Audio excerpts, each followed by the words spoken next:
Baik, Om Swastiastu. Assalamualaikum warahmatullahi wabarakatuh. Salam sejahtera bagi kita semua. Shalom, nama budaya, salam kebajikan, dan salam harmoni.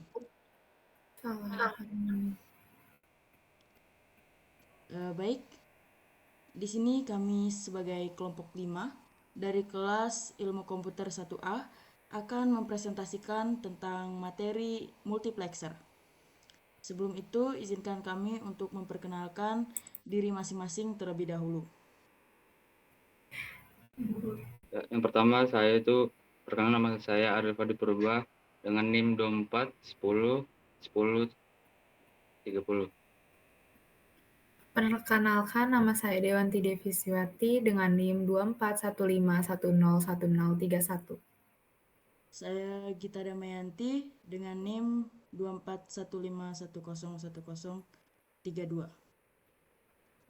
Perkenalkan, nama saya Monica Brugiting dengan NIM 2415101030. Perkenalkan, nama saya Ervina Jawak dengan NIM 2415101035. Perkenalkan, nama saya Jonathan Freddy Tupang dengan NIM 24151011036. Baik, itu tadi kelompok kami. Sekarang mari kita lanjut ke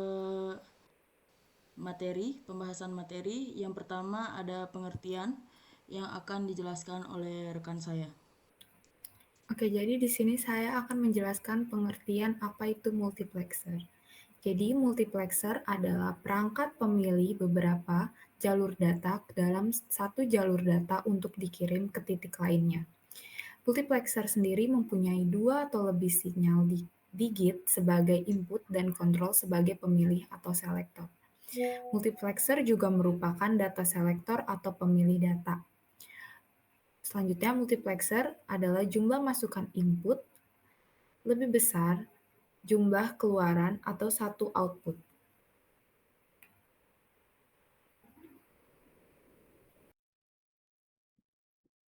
Next ada cara kerja multiplexer yang akan dijelaskan oleh rekan saya. Baik, di sini saya akan menjelaskan cara kerja multiplexer.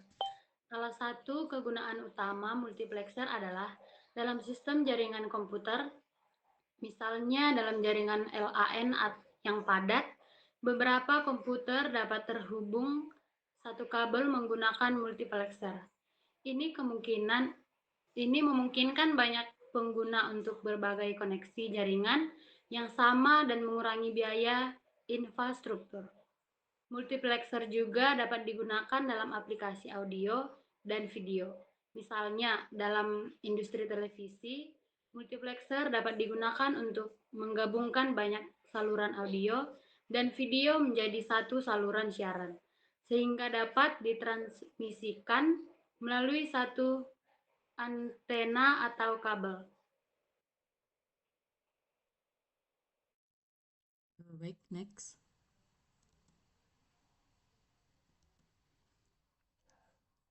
Di sini ada jenis-jenis multiplexer yang akan dijelaskan oleh rekan saya. Baik, saya akan menjelaskan jenis-jenis multiplexer. Yang pertama, frekuensi division multiplexing, yang dimana teknik yang menggabungkan sinyal-sinyal berbeda yang dimodulasi secara terpisah. Pada FDM, berbagai channel dikombinasikan ke dalam suatu sinyal pembawa untuk ditransmisikan. FDM seringkali digunakan dalam telepon. Contoh FDM adalah siaran radio dan TV. Yang kedua, time division multiplexing. Teknik yang melewatkan banyak data pada satu sinyal dengan dibagi dalam beberapa segmen atau frame. Time division multiplexing digunakan untuk transmisi sinyal digital. Contoh time division multiplexing adalah GSM dan telepon. Yang ketiga ada wavelength division multiplexing, yang dimana menggabungkan beberapa aliran data yang berbeda pada satu jaringan serat optik.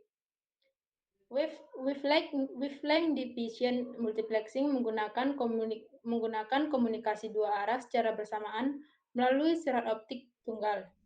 Yang keempat, kode division multiplexing, yang dimana menggabungkan sinyal asli dengan kode penyebaran untuk menghasilkan aliran data berkode baru. CDM digunakan dalam penyiaran televisi dan radio, digital, serta jaringan seluler, 3G, 4G, dan 5G.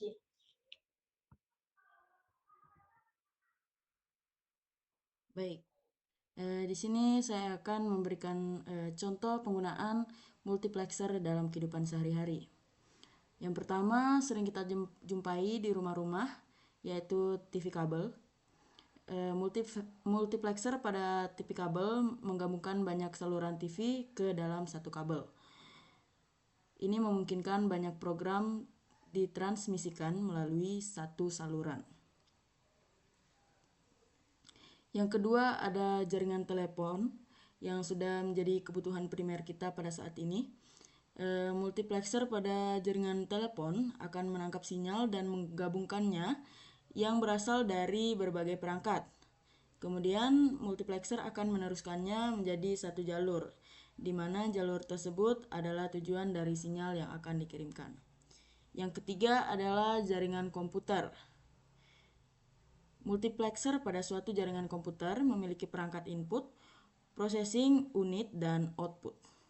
Perangkat input menerima sinyal dari kerja yang dilakukan manusia, kemudian processing unit mentransmisikan data tersebut dan meneruskannya ke perangkat output sehingga hasil pekerjaan manusia terlihat pada perangkat output.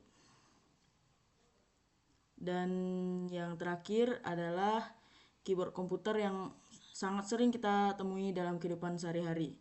Jadi menggunakan multiplexer untuk mendeteksi tombol mana yang akan ditekan dan dari banyaknya tombol yang ada dalam keyboard. Misalnya jika kita ketik huruf P, yang keluar akan huruf P juga.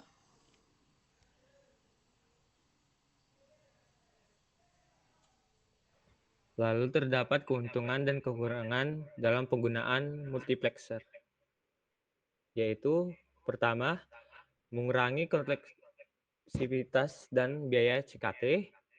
Lalu kita dapat mengimplementasikan banyak kombinasi CKTS logika menggunakan multiplexer. Yang ketiga, tidak memerlukan key map dan penyederhanaan. Dan yang keempat, pada tingkat lanjutannya, kemampuan MUX untuk mengalihkan sinyal terarah dan dapat diperluas ke sinyal video atau sinyal audio. Lalu terdapat juga kekurangan dari multiplexer. Yang pertama, menambahkan penundaan saat mengganti port. Yang kedua, batasan port mana yang dapat digunakan secara bersamaan. Dan yang ketiga, tambahan banyak dibutuhkan untuk mengendalikan multiplexer. Dan yang keempat, penambahan penundaan pada sinyal 1/0 yang merambat melalui multiplexer.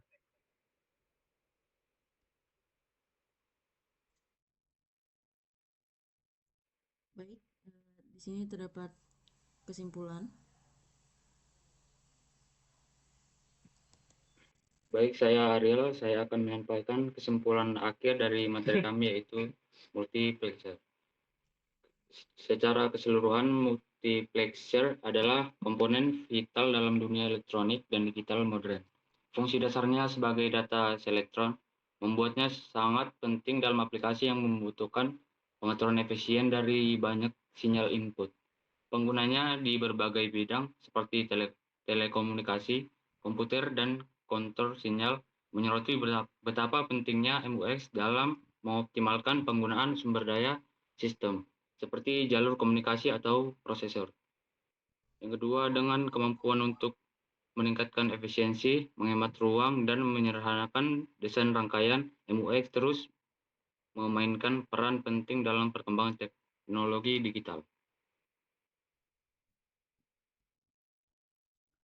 Baik, itu tadi presentasi dari kelompok kami. Untuk kurang dan lebihnya kami memohon maaf. Kami tutup presentasi ini dengan mengucapkan Paramo Santi.